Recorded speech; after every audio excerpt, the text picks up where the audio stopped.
क्या आप further studies के लिए अब्रॉड जाना चाहते हैं? तो फिर सोचना कैसा, अपने ख्वाबों को हकीकत में बदलने के लिए एमट्रिक्स ओवरसीज कंसल्टेंट्स पर तशरीफ लाइए। यहाँ का सक्सेस रेशियो 99% है। यूएसए, कनाडा, ऑस्ट्रेलिया, यूके और यूरोप में हमारे क्लाइंट्स स्टडीज के साथ साथ वर्क भी कर रहे हैं और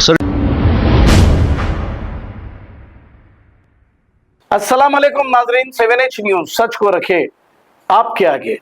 नाजरीन, उस्मानिया हॉस्पिटल सुनते ही ये याद आ जाता है कि ये गरीबों का दवाखाना है। क्या आपने कभी देखा कोई एमएलए का बेटा, एमपी का बेटा या फिर कोई लीडर का बेटा इस दवाखाने में इलाज कराया है? हरगिज नहीं। ये तो आलीशान हॉस्पिटल में जाते हैं। ये गरीबों के लिए उस्मानिया हॉस्पिटल है, लेकिन यहाँ पर इलाज कैसे हो रहा है, इस पर इम्तियाज ने क्या कहा, आइए सुनते हैं तफसीलात। अस्सलाम वालेकुम रहमतुल्लाहि व बरकातहू। तमाम भाइयों से गुजारिश कर रहा हूँ, मीडिया से भी बिल्कुल गुजारिश कर रहा हूँ कि आप लोग ज़्यादा से ज़्यादा वीडियो शेयर करें ताकि मेरी बात आवाम तक पहुँचे। मेरा आज का टॉपिक है उस्मानिया हॉस्पिटल के ताल्लुक से मैं आवाम के सामने चंद बात रखूँगा। हर कोई ये सोचता होगा भाई कि भाई उस्मानिया हॉस्पिटल में हम हमारे परिवार का अगर इलाज करेंगे तो कहीं ना कहीं हमारा फ्री इलाज होगा और हमारा कहीं ना कहीं हमारा परिवार का आदमी बचेगा, बल्कि ये उम्मीद लेके जाता है। लेकिन वो उम्मीद लेके जब जाता है नहीं बेचारा, कहीं ना कहीं उसका परिवार का आदमी इस दुनिया से चले आता। खैर, तमाम लोग जो गुजर चुके हैं, अल्लाह की मफ़रत फरमा। जो भी उस्मानिया हॉस्पिटल में जो लोग जो मौजूद है, अल्लाह इनको शिफा दे, अल्लाह इनको हिम्मत दे। आज उस्मानिया हॉस्पिटल की हालत इतनी बदतरीन है। आज इसकी वजह क्या है, मैं तमाम पब्लिक से उसके सामने चंद बात रखूंगा मैं आप लोगों के सामने। आज उस्मानिया हॉस्पिटल की हालत इसलिए बदतरीन है, क्यों बोले तो भाई आज ये उस्मानिया हॉस्पिटल के अंदर कोई मिनिस्टर का कोई बेटा आके इलाज नहीं करा रहा, और ना ही कोई मिनिस्टर का कोई परिवार का आदमी आके इलाज नहीं करा रहा, और ना ही कोई मिनिस्टर लाइन में ठहर के इलाज नहीं करा रहा। जरा सोचो, अगर ये हॉस्पिटल में अगर कोई मिनिस्टर का बेटा, अगर मिनिस्टर की बेटी, अगर मिनिस्टर का अगर परिवार का अगर आदमी अगर आके अगर इलाज कराता तो यकीनन ये हॉस्पिटल बेहतरीन से बेहतरीन हॉस्पिटल होता था। आज ये लोग जो पब्लिक का वोट लेकर, आज पब्लिक इनको वोट डालकर आज इनकी जिंदगी बना देती, लेकिन जो पब्लिक जो उनको वोट डाली है, आज वो पब्लिक को लगा हॉस्पिटल एक कचरा हॉस्पिटल दे दिए। जाओ तुम तुम्हारा इलाज वहाँ पर फ्री करा लो बोलकर। यहाँ पर हॉस्पिटल के अंदर नौजवान बच्चियाँ, हॉस्पिटल के अंदर पीजी डॉक्टर मौजूद है, नौजवान बच्चे जो इन लोगों को कुछ काबिलियत कुछ भी नहीं है, कुछ मालूमात ही नहीं है, आज वैसे लोगों को हॉस्पिटलों में रख दिए, जाओ पेशेंटों का आप लोगों का इलाज करो, जिसको इन लोगों को कुछ टैलेंट नहीं है, ना ही कुछ एक्सपीरियंस है, ना कुछ नहीं है।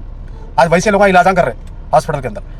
सोचो, जो लोग तुम लोग को वोट डालकर अपनी जिंदगी बनाई, आज तुम लोग वहाँ पर आके अपना इलाज नहीं कराते, लेकिन तुम लोग बेहतरीन आलीशान हॉस्पिटल में जाके अपना इलाज कराते। अगर हुकूमत की तरफ से अगर ये जियो अगर पास होगा, जो भी अगर हुकूमत के ऊपर है, जो भी हुकूमत में बैठा हुआ है, चाहे उसका परिवार का आदमी कोई भी बीमार होगा, उसका परिवार का आदमी अगर वो सीएम होगा, अगर वो एमएलए होगा, अगर वो मिनिस्टर होगा, उसका परिवार का आदमी अगर मामूली से अगर छोटा भी अगर बुखार आया होगा तो उन्हें उस्मानिया हॉस्पिटल में लाइन में डर के उन्हें इलाज कराना। पिछली गवर्नमेंट बीआरएस के दौर में जो हुकूमत जो थी, वो हुकूमत में केसीआर साहब अगर अपनी अगर बीमारी का अगर इलाज भी अगर मामूली से अगर टेस्ट भी अगर कराना होगा तो उन्होंने आलीशान यशोदा हॉस्पिटल में जाके इलाज कराते थे, लेकिन उस्मानिया हॉस्पिटल में जाके इलाज नहीं कराया। क्यों? ये लोग को मालूम है अगर हम उस्मानिया हॉस्पिटल में जाएंगे तो हमारा इलाज सही नहीं होगा, हम लोग मर भी सकते। जो लोग वोट डाली है वो लोग मर गए, हमारे को परवाह नहीं है। हम तो सीएम बन गए, हम तो मिनिस्टर बन गए, हम तो एमएलए बन गए, हम इलाज माने करेंगे। अगर हुकूमत की तरफ से अगर ये जियो अगर पास होगा, जो भी तुम लोग मिनिस्टरों के सीट पे बैठे होंगे, चाहे वो तुम एमएलए रह दो, तुम लोग भी उसी तरह पब्लिक के साथ आप लोग वहाँ पर इलाज कराने जाना। तो जब ये उस्मानिया हॉस्पिटल सही होगा, अपने बच्चे आलीशान हॉस्पिटल में इलाज करेंगे, अपने बच्चे आलीशान कॉलेज में पढ़ेंगे, अपने बच्चे आलीशान स्कूल में पढ़ेंगे, लेकिन जो जनता जो तुम लोग को वोट डाली, वो बच्चे बेकार कचरा भरा हॉस्पिटल में इलाज करेंगे, कचरा भरा स्कूल में जाएंगे इलाज पढ़ने के लिए, लेकिन आपके बच्चे आलीशान कॉलेज में जाएंगे, आलीशान हॉस्पिटल में जाएंगे, लेकिन पब्लिक ऐसी हॉस्पिटल में जाकर इलाज करेंगे और घंटों घंटों लाइन में ठहरा करेंगे। ये हाल हो चुका।